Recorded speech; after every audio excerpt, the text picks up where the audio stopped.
A'udzubillahi minasyaitonirrajim. Bismillahirrahmanirrahim. Assalamualaikum warahmatullahi wabarakatuh. Perkenalkan, nama saya Bagus Pamungkas dari kelas 442A37. Yang terhormat kepada Bapak Irfan Fauzi, MSI selaku dosen mata kuliah Public Speaking 1 dan teman-teman yang saya cintai. Pada kesempatan kali ini saya akan memaparkan sebuah presentasi kampanye sosial yang berjudul Menyelidiki Pelecehan Seksual pada Anak di Bawah Umur. Pelecehan seksual pada anak adalah fenomena yang makin sering terjadi di lingkungan kita. Karena anak masih belum mengerti, hal tersebut bisa sulit untuk diketahui oleh kedua orang tua. Secara umum, pelecehan seksual pada anak merupakan segala bentuk kontak seksual antara orang dewasa kepada siapapun yang berumur di bawah 18 tahun. Selain itu, pelecehan seksual pada anak dapat terjadi jika salah satu pelakunya lebih tua atau lebih dominan. Kriteria kedua ini tanpa melihat seberapa tua usia para pelakunya. Pelaku pelecehan seksual pada anak tidak hanya berasal dari pihak luar, namun banyak juga pihak keluarga sendiri yang menjadi pelakunya. Tindakan pelecehan seksual pada anak bisa berupa ciuman, menyentuh kemaluan anak, berhubungan seksual, menunjukkan kemaluan, atau memberikan tontonan pornografi kepada anak. Pelecehan seksual pada anak terjadi karena anak dibujuk, dipaksa, atau diancam.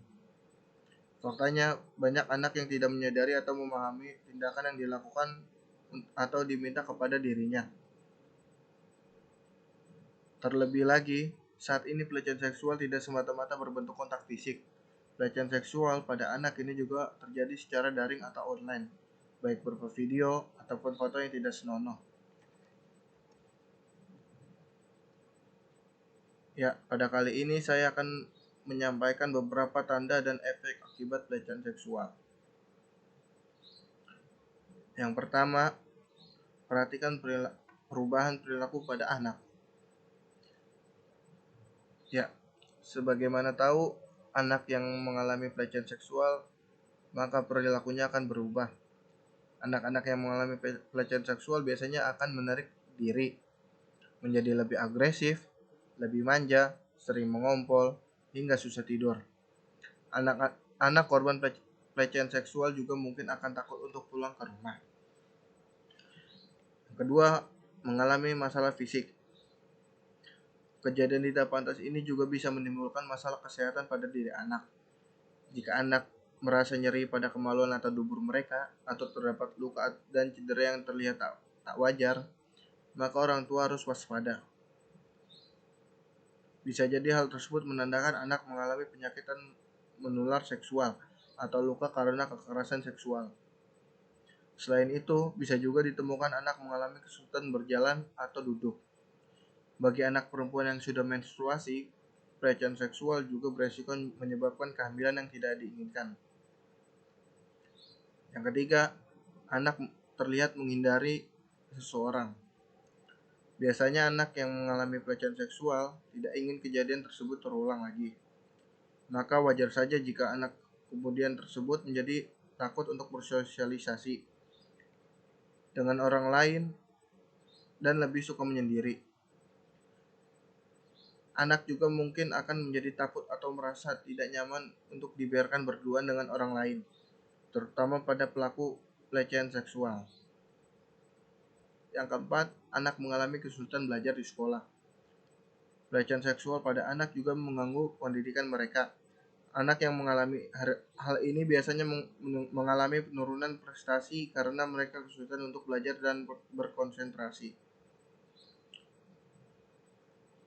Menyikapi pelecehan seksual pada anak. Yang pertama, ajak anak untuk berbicara.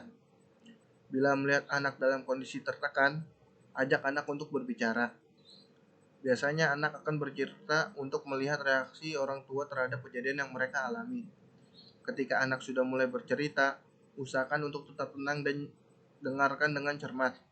Jangan menyalahkan atau menyela perkataan anak, sebab hal ini dapat mencegah anak untuk bercerita lebih lanjut. Yang kedua, berikanlah waktu. Tidak semua anak dapat menceritakan kejadian buruk ini dalam waktu yang cepat. Jika anak belum siap untuk bercerita, berikanlah anak waktu agar ia dapat menenangkan diri dan tunggulah sampai anak siap untuk bercerita. Dan yang terakhir, berilah dukungan. Dukungan dapat diberikan dengan mempercayai seluruh perkataan anak dan yakinkan bahwa apa yang terjadi bukanlah kesalahan mereka. Jelaskan bahwa menceritakan kejadian itu pada Anda merupakan tindakan yang tepat.